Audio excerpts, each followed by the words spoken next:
How you silver-tongued devil you. So, word on the street is that now that the Dark Knight and Harry Potter series have closed out, Warner Brothers is looking to jumpstart those dormant DC superhero film properties with the 1-2 punch of Man of Steel this year and Justice League around 2015-ish, and then hopefully launch the solo adventures from there. It's not a bad plan, maybe they can make it work. I'd say it's definitely easier to jump straight to a Justice League movie than it would have been to do the same with Avengers. But suppose Justice League doesn't come together. I mean, we've been down that road before, back in 2007 when Justice League Mortal was ramping up right before that pesky writer strike derailed things.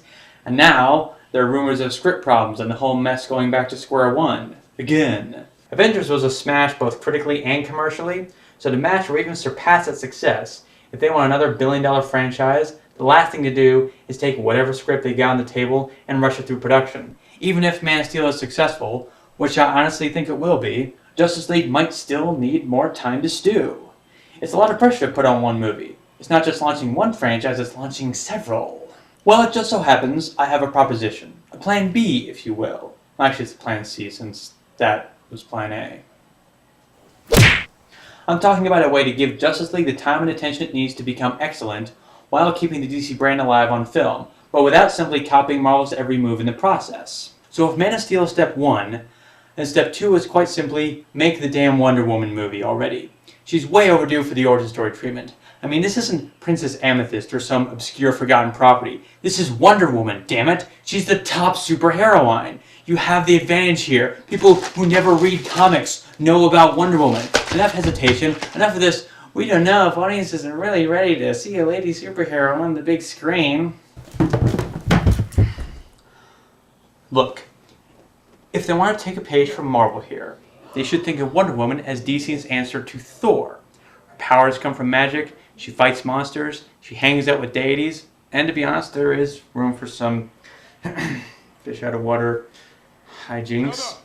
She's got more in common with Goldilocks over here than any of Marvel's most prominent ladies. They could take the same approach to the casting too. Big names for Hippolyta and Steve Trevor and Ares if he's in the movie or whoever the villain is. That way they can cast whichever no-name breakthrough actress is totally perfect for Diana. The animated movie kicked ass. It had the right tone, a cool story, well-rounded characters, plenty of great action. If the movie is like this, but 40 minutes longer, they're set. So get some reliable talent on this thing, turn them loose, and make it happen already, Warner. And hey, if they get on it, they'll have put out the Batman movie, the Superman movie, and the Wonder Woman movie, one after another. Not a bad start, eh? Moving on. For step 3, we address the Green Lantern problem. Now, they could just do a reboot, or a sort of sequel like Incredible Hulk or G.I. Joe Retaliation, or they can make it interesting by doing a team-up with The Flash, a Brave and the Bold movie, or whatever they want to call it. Yeah, that's different. All we ever get are the solo movies and the big, huge Avenger-style matchups, but never the smaller team-ups in between. It'd be nice if DC got there first for a change, wouldn't you say? Flash doesn't even really need an origin movie. Not just because there was a TV show way back when, but because it's such a familiar story of freak accident gives a regular guy superpowers that they might as well just skip to the good stuff with him.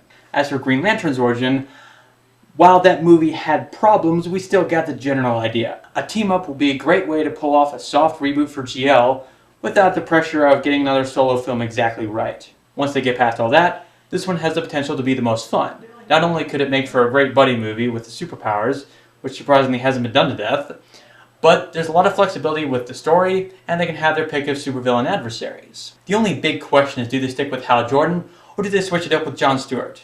And the other Jon Stewart. And if it's Hal, do they beg Ryan Reynolds to return, or do they recast? Either way, whichever GL appears in the team-up should be the same one that appears in Justice League. As for The Flash, is it going to be Wally, or who am I kidding? It's going to be Barry. So that's 2 films added to the roster.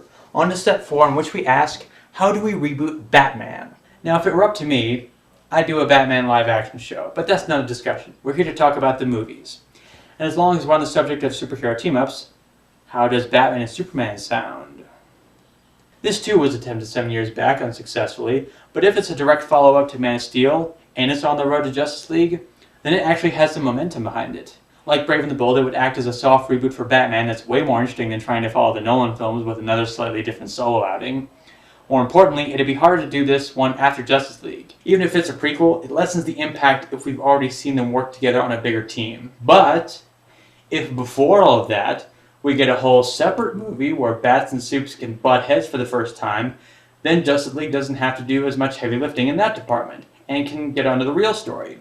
Even if it was just a live-action version of the World's Finest three-parter from the anime series, they'd have an instant classic.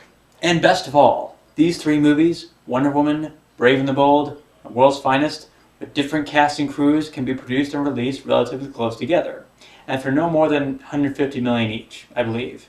It doesn't have to be this exact order, but I think this is the best one. They follow this plan, and by the time everything culminates with Justice League, they'll already have 5 of the 7 heroes properly introduced on film.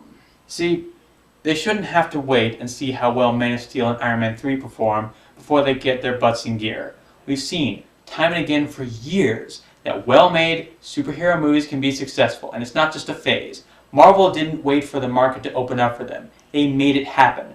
So if DC and Warner Brothers really want these superheroes to be popular enough to sustain multiple franchises, the best thing they can do is make these movies now.